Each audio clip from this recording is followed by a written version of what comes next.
जिन जो नमाज में रोता रहा, नमाज में रोने वाला जिन फजर की अजान हो चुकी थी। मस्जिद में चंद ही नमाजी थे, खामोशी ऐसी कि सांसों की आवाज भी साफ सुनाई दे। एक नमाजी आखिरी सफ में खड़ा हुआ था, सर झुका हुआ, आंखें बंद, लब हिल रहे थे मगर आवाज नहीं निकल रही थी। लेकिन अचानक सजदे में जाते ही सिसकियों की आवाज आने लगी। कोई आहिस्ता आहिस्ता रो रहा था। एक नमाजी ने चौंक कर आंख खोली, दूसरे ने भी गर्दन मोड़ी।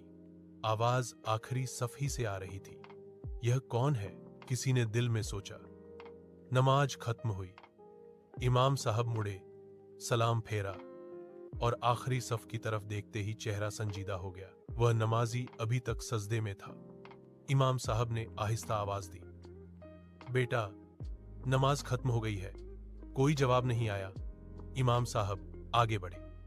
ज्यों ही करीब पहुंचे, हवा में ठंडक सी फैल गई और मस्जिद में अजीब बोझ सा महसूस होने लगा।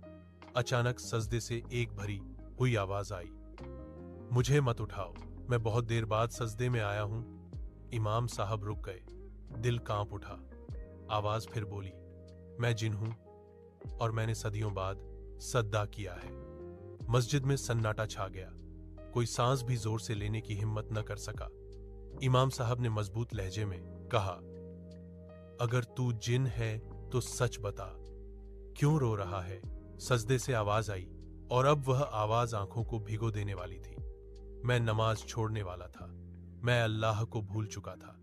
मैंने दुनिया, गुरूर और ताकत को चुन लिया और आज मुझे मेरी कौम की कब्रों का हाल दिखाया गया। आवाज कांपने लगी, हमें भी कब्र में सवाल होते हैं, हमें भी पकड़ा जाता है। मैंने आज अपनी आंखों से अपने जैसे जिन्नों को जलते देखा है। मस्जिद में कई नमाजी रो पड़े।